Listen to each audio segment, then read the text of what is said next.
अब हम stem cells क्या होते हैं। स्टेम सेल्स वह सेल्स होते हैं जिनसे पूरी बॉडी के सारे ऑर्गन्स मिल करके बने होते हैं। स्टेम सेल्स होल बॉडी, जैसे जब बच्चा जब पेट में होता है तो उसमें जो प्लासेंटा और ये सब बनते हैं, प्लासेंटा बनता है, फिर अम्बिलिकल कॉर्ड बनती है, तो ये सब स्टेम सेल से मिल करके बने होते हैं और उसी से मिल करके आगे पूरी होल बॉडी के सेल्स बनते हैं, जैसे ब्रेन सेल्स, न्यूरॉन्स वगैरह, everything in your body made by the stem cells. अब देखो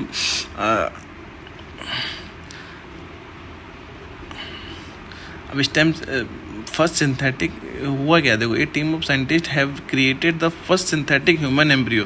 सिंथेटिक ह्यूमन एम्ब्रियो बनाया है इन यूजिंग स्टेम सेल्स। अब स्टेम सेल्स, क्योंकि मैंने बोला कि स्टेम सेल से हर कुछ बनता है, तो हम स्टेम सेल की सहायता से ही ह्यूमन एम्ब्रियो भी बना सकते हैं, सिंथेटिक ह्यूमन एम्ब्रियो भी बना सकते हैं। तो ये पहली बार हुआ है, तो इसलिए ये न्यूज़ पर है। और स्टेम सेल्स देखिए, स्टेम सेल्स के बारे में जो मैंने बताया कि यह बॉडी की फंडामेंटल सेल्स होते हैं, इसी से मिलकर के सारे सेल्स बनते हैं। और इसमें स्टेम सेल जो होते हैं, देखो टोटीपोटेंट, प्लोरीपोटेंट, मल्टीपोटेंट, ये सब टाइप के स्टेम सेल्स होते हैं। अभी टोटीपोटेंट, प्लोरीपोटेंट और मल्टीपोटेंट क्या है? देखो टोटीपोटेंट मतलब होता है स्टेम सेल्स, देखो जब एग और उसका फ्यूज़ होता है स्पर्म का, तो एग और स्पर्म का फ्यूजन, एग हाफ लॉइड होता है और स्पर्म भी हाफ लॉइड होता है, मतलब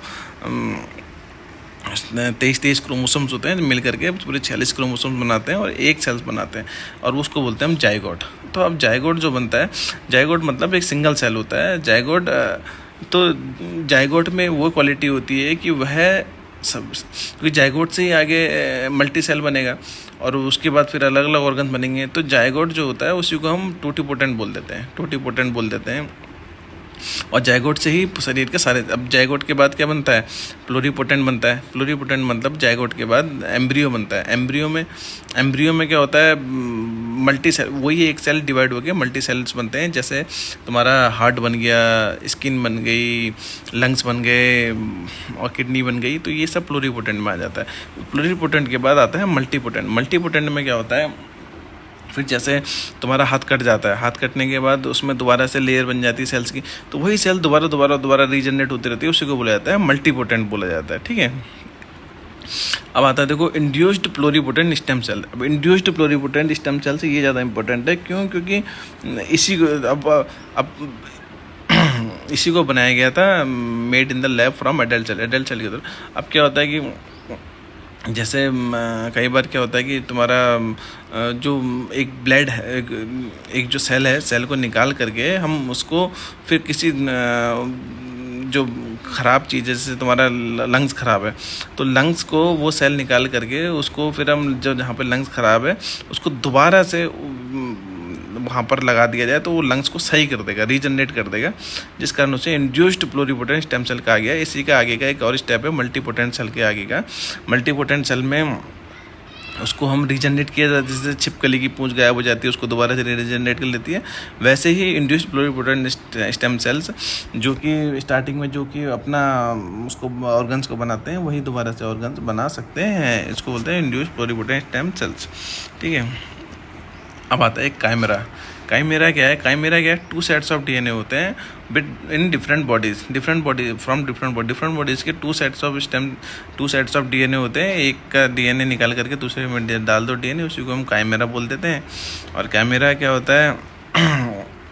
इस कारण नेचुरल और आर्टिफिशियल दोनों तरीके से किया जा सकता है। दोनों के सेल और डीएनए बाहर निकाल करके एक दूसरे से मिला दो, या फिर नेचुरली एनिमल किंगडम में होता ही है, कई बार घोड़े और गधे का क्रॉस करेंगे तो क्या बनता है? म्यूल्स बनते हैं जो कि गधे होते हैं। इस तरीके से जो किया जा सकता है। अब आता है CAR T cell therapy. CAR T cell therapy क्या होता है? ये हमारे शरीर में जो टी सेल्स होते हैं, टी सेल्स का, इसको ही मतलब कैमेरिक एंटीजन रिसेप्टर, कार की जो फुल फॉर्म होती है कैमेरिक एंटीजन रिसेप्टर होती है।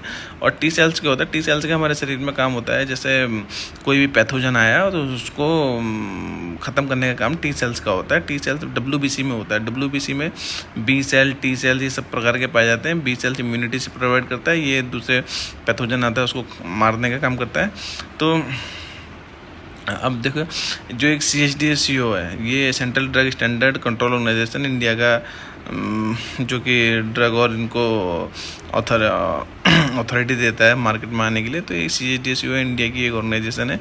इसने क्या किया है, एक इंडिजीनियस नेक्स CAR-19 बनाया है। CAR T सेल थेरेपी है। तो ये इंडिजीनियसली इंडिया ने बनाया है। और ये इसका काम क्या है, इसका काम है कि जो कैंसर सेल्स होती हैं, कैंसर सेल्स कैंसर ट्रीटमेंट के लिए किया गया है। कैंसर सेल्स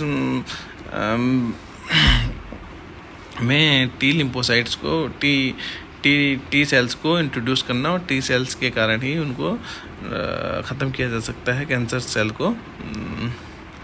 ठीक है, देखो टी सेल्स लिखा है ना, immune cells that attack infection causing pathogens. तो टी सेल्स क्या करती है, इन सब पैथोजेंस को खाने का काम करती है। ठीक है।